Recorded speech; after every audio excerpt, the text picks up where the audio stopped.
Alright, so I'm finally making it. The Rise of the Giant DLC, not review, but kind of what you need to know. So we're just going to go down the list of patch notes and give examples and descriptions of each of the additions. Now, the actual giant himself, I'm not going to cover just because I consider that a spoiler. I mean, it's even in the title. So if you want to learn more about him, they say experience is the best teacher, so go ahead and fight him yourself. So, access to the cavern level after you beat the game for the first time, that's brand new. It's inside the graveyard, and it's a whole new level filled with nasty traps, lava pools, and new enemies. By the way, lava pools exist now. It's kind of like falling into poison and toxic sewers, except you get teleported back to the last portion of land you're on, and it deals significantly more damage. So custom mode is a thing now. It's unlocked after a few runs. You don't have to actually beat the final boss anymore. And then there's plenty of custom options. I'm a little bit disappointed by it, but at the same time it's pretty cool. It's kind of just like adjust your health flasks, little mutations, modifications, what you do and don't want in terms of items in the game, enemies, stuff like that. It's nothing crazy in-depth, which is kind of what I was hoping, even though that's a bit unrealistic. But it's still pretty fun. So new boss has arrived. Right after the cavern, you'll be able to access... You will have access to this epic battle, so be prepared. So once you get to the cavern level, that's where you will fight the new boss. So that's the one I'm not going to talk about for fear of spoilers. So skinning system. It's actually not like skinning. It works exactly like blueprints. There's a new guy. He's called Taylor, and you could basically collect skins, get blueprints for them, and then turn them into the Taylor and make brand new skins for them. So that's pretty cool. Here's the big thing too, there's 10 new enemy types. They're spread out through the entire mode since they're not actually level locked like most enemies are.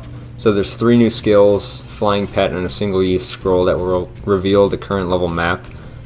There's also a new room, I don't know if it's going to mention that, but it has 3 gold doors, each with a different unique item behind it that you could use. So 10 new weapons, including the Giant Killer, the Boy Axe, or the Thunder Shield. And the Boy Axe is literally just a God of War joke, which is very appreciated. Seriously, it's a good-ass meme. So then the Specialist Shop, that's the room what I was talking about. It replaces the old Hunter Grenade door in Prisoner's Quarters. It's still unlocked the classic way through the Collector's Shop. You can buy a Hunter Grenade, a map, or a nice shiny skin there. So a new complete hidden level was added for very advanced and skilled players to explore. Did someone say Boss Cell 5? Hell yeah. So that's what that is. That's Boss Cell 5. And it's a new story, hidden boss fight, and it's really cool. So a new curse gem might now drop from enemies that will grant tons of gold, but also curse you. So it's a good way to get more gold if you're good at getting rid of curses. But they also did actually increase the number of enemies you have to kill during a curse. So food drop was rebalanced. You now have a 100% chance to have 1 unit in mobs and 1 unit hidden in walls in every level. That means it's a lot more common. It doesn't sound like a lot. This is why I would actually use a certain mutation that just made food have no effect in exchange for 50% more health, because you rarely get food. So now with that in mind, it's actually a pretty good strategy to rely on it, since it's at least 1. Now if you're playing Boss Cell 4 or 5, don't even try. You're better off just sprinting through, honestly. It's gonna look a little something like this. Oh shit, there's another one! Oh no! So the Legendary Forge gameplay was updated. You can now invest sales up to 100% drop rate in any rank, plus, and S, but you can't invest in a rank if the previous one wasn't filled completely. So that's kind of similar to how it was, except now you have to unlock the previous tier, which makes a lot of sense. That wouldn't make, because then you could just invest in S and the rest doesn't really matter. So current values are, let's go down here. Plus, up to 100%, plus, capped at 50, hard mode, very hard mode, expert, and nightmare, all ranks up to 100. So they gradually increase the more boss cells you have and the harder difficulty there is. So Berserker is a new brutality mutation that grants up to 60% damage reduction after killing an enemy. It doesn't mention this, but it's for 3 seconds, and it also adds additional DPS. So I use it in a lot of my runs, and it's actually very good. I would recommend switching it with a different brutality mutation. I suppose there aren't many, but it's definitely up there in terms of one of the best brutality mutations. Decreased every mob tier in boss cell 1, 4, and 5. Other difficulty levels, including boss cell 0, remain unchanged. So they just did a little bit of rebalancing. So the mirror, it will help you for blueprint hunting. What it will do is it'll say, oh hey, this particular type of mob looks really weird. And then if you try to kill enough of that mob, you'll have a much higher chance of getting a blueprint, basically. So heavy weapons, like slow but powerful, like the broadsword, or you could even argue the symmetrical lance, they change. They have unique affixes that will increase their damage, give stun effect, or area slowdowns. If you manage to hit your target, it should suffer. Attacks done with these weapons can no longer be interrupted if you get hit by an enemy, except if this enemy stuns you. Now that's huge, because back in the beta, trying to use a broadsword, it didn't have crits on the third hit. It was just kind of really slow and had pretty okay range. So this is huge for slow weapons, especially with boss cell 3 and up. They were getting more or less obsolete. Now they're totally revamped, and if you're playing a survival build, then slow weapons are actually going to be your friend, because you could straight up just tank hit. So full melees will now leave you with about 10% HP max. It will no longer kill you directly. That's very good, because now you actually have a much greater chance at surviving in the long run, especially on boss cell 4 and up. So tactics build now have slightly less HP at higher levels, while brutality will get a little more HP. I mentioned this in an old video. It felt like brutality, like 65% base HP added once you upgrade brutality from like 1 to 2. So it is quite helpful. Tactics was never supposed to be tanky. Brutality isn't necessarily glass cannon, but it just has more HP because that's how it's supposed to be played. So frontline shield, which is survival / brutality shield, that gets plus X% damage if you recently hit an enemy using a melee attack. It drops in a secret place somewhere. So that's a new shield. It's really cool. And then also increased overall player HP. That's really nice, but it kind of balances out with all the crazy hard enemies, so it's more or less just a balancing thing. Now this is all balancing, so I'm going to go through these pretty quick. If you want in detail, you could go ahead and read them for yourself and pause the video. But Nutcracker, it's a little bit changed. Dash Shield, a little bit changed. Blueprints will be dropped by the hand of the king.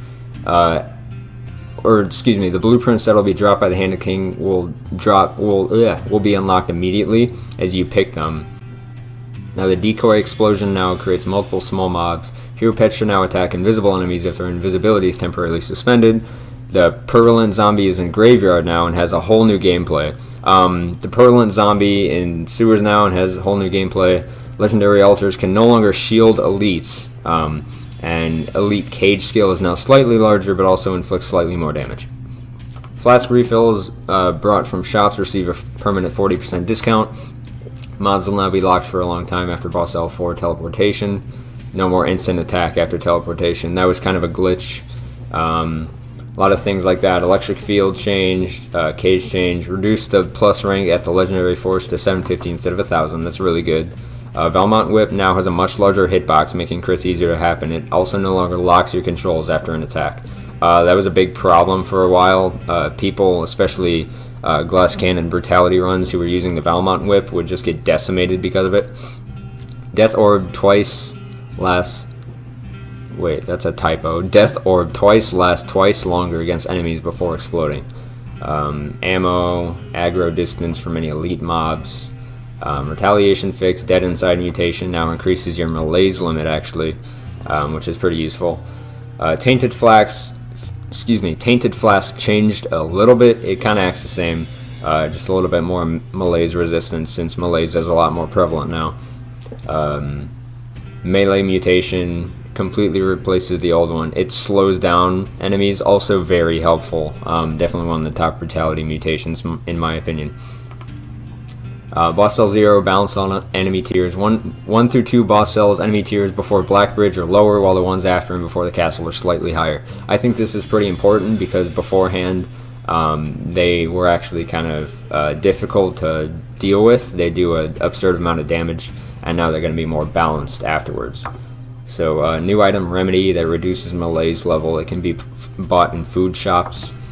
Soldier resistance mutation now limit your malaise increments to 1 every 1.2 seconds instead of 0.35, so that's very helpful. What doesn't kill me heal values, extended healing, parry and punishment. Hayabusa gauntlets actually inflict crits now if the target is 40% HP or less, so that's really helpful because they kind of sucked before. Poison, bleed, and fire no longer trigger the free shield related force field. Rapier now inflicts critical hits after a shield parry. So I haven't tested this out myself, but if that also inflicts crits on top of inflicting crits after rolling, then the rapier is a very good, even better weapon, I should say now. Okay, level design. There's new lore elements actually, so those will be really fun to explore. Toxic sewers now have 2 curse chests instead of 1 at boss cell level 4, so that's really good if you're that kind of player. Exit to ancient sewers and prison depths is now right before the ossuary exit. 2 new keys were added to prison depths. They will give access to a scroll and extra rewards. New special rewards, including cells, gold, and items, were added at the end of ancient sewers. Fixed dead ends without teleporters in ancient sewers, that was kind of an issue. Many useless empty corridors, more lower rooms. Trapped player in sewer transition level. Food shops no longer have a useless reroll option. Removed cursed treasures from prison depths. Ancient sewer generation errors. Added some spikes on walls in conjunctivitis layers, so you can't actually get around as fast with the spider rune. That makes them slightly more difficult, but I think it's a good change. And then updated slumbering sanctuary. Fixed some issues with paths from entrance to exit being way too short. Okay, bug fixes. A lot of these actually I noticed. So custom game, hero worms no longer attack doors. That wasn't really a bug, but it was kind of just like they detected it. Slightly helpful, but not very important. Let's see. Oh, so this right here. This is why I lost my last run. This reason right here. A Lancer had me cornered, and this was not here. That's what I used to actually determine if he's attacking me.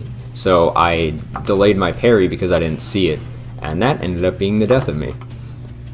So yeah, that's a really good change. And overall it's a great update.